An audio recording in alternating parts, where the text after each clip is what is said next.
All right, last problem. We have 6 equals 4 plus 3 cosine of 8 theta minus 10. So now we just added one more step. We've got a phase shift here.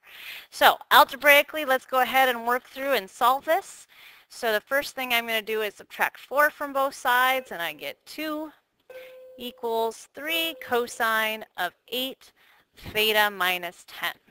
Now I'm going to divide by 3, so I get 2/3 equals cosine of 8 theta minus 10. And now I have to see all of this stuff here as just kind of a big black hole for right now. We're just going to ignore it, and we're going to solve 2/3 equals cosine theta. Okay, or cosine x or some other variable. So anytime I'm looking for an angle, I go to my calculator. I do second cosine of 2/3. I hit enter, and I get 48. I'm just going to call it 48.2 degrees. So I have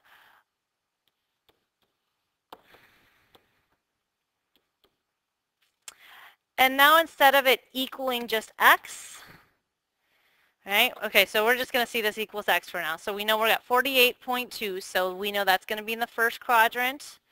And then the one the calculator doesn't give us is the fact that cosine is also positive in the fourth quadrant, so this is also 48.2, which makes this angle from here to here just 360 minus 48.2, and 360 minus 48.2 is 311.8.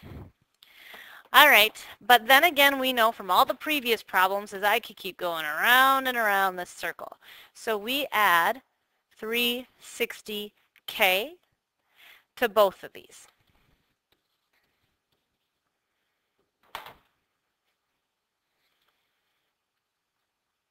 All right, but now again, remember that's all of this green circled area just being one thing. So this is actually equal to all of this stuff. So 8 theta minus 10.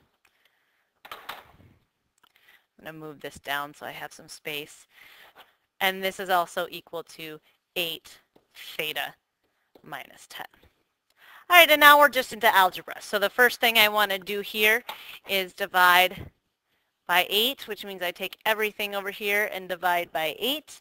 And if I do 48.2 and divide by 8, I get 6.02.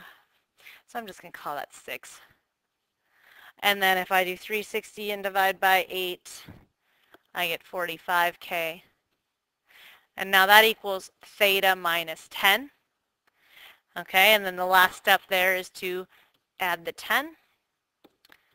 And so my answer becomes 16 plus 45k equals theta. And that's my answer. You can't add the 10 to 45 because they're not like terms, right? That 45 has a k on it. So you just add it to the 6.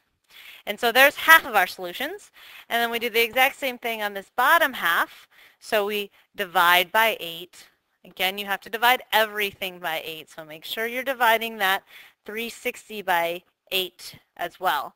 And I get 38.97. So I'm actually just going to round that to 39. And I get plus 45k equals theta minus 10.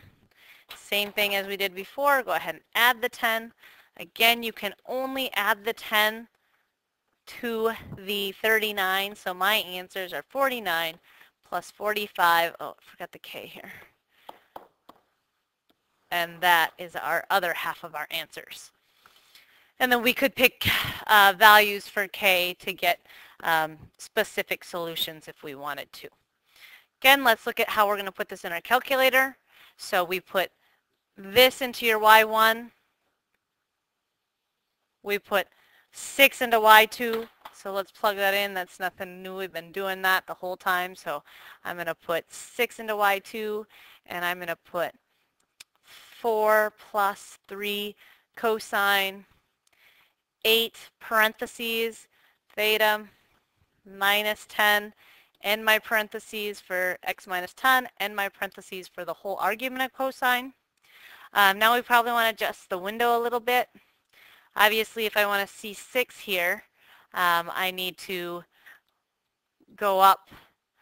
So I have it at 8, which is fine because the sinusoidal axis is 4 and the amplitude is 3, so the most it's going to get to is 7.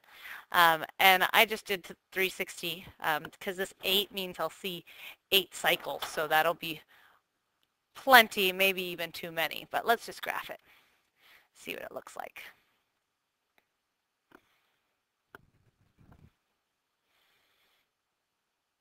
All right, so we've got that graph.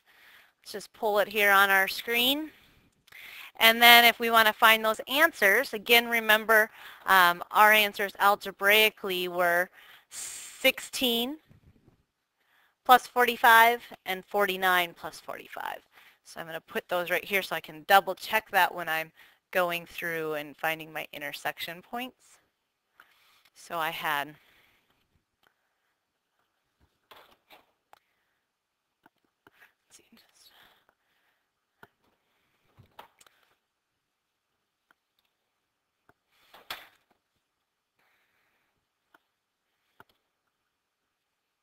okay, so I don't know why my screen's messing up on me, but I got 16 plus 45K, and I've got 49 plus 45K. So my first answer here is probably 16, and my second answer is probably pretty close to 49. And then if I add K, like if I add 45 to this, you'll have 16 plus 45, so you're going to be looking at about 61, so I'm guessing that's 61. And if I go to my calculator, I can check all these. So second, calculate, intersect. I'm on the line, so I'm just going to arrow over. Again, if you think you know what the answers are, you can hit enter and hit enter and then guess it's about 16 and hit and then hit enter, and it will tell you, yep, it's 16.02. Okay, and then if you do it again, second, calculate, intersect, and you hit enter, enter, and you want to guess the next one's 49, you can put 49 in there. And so you get 48.97, right? This one right here is the 61. I think I've got an extra dot here. So this is 16.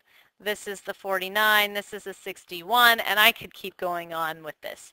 The next one, hopefully you would see, would be 49 plus 45, which is going to be 94. So again, second, calculate, intersect, first curve enter, second curve enter, I'm guessing it's 95, hit enter, and it's 93 because I can't add.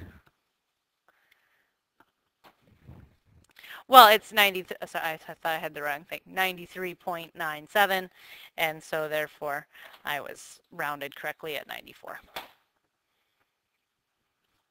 All right, hopefully this is enough to get you to do the on your own problem. We will be looking at radians tomorrow in class. So take a look at this problem and we'll go through more of this in class tomorrow.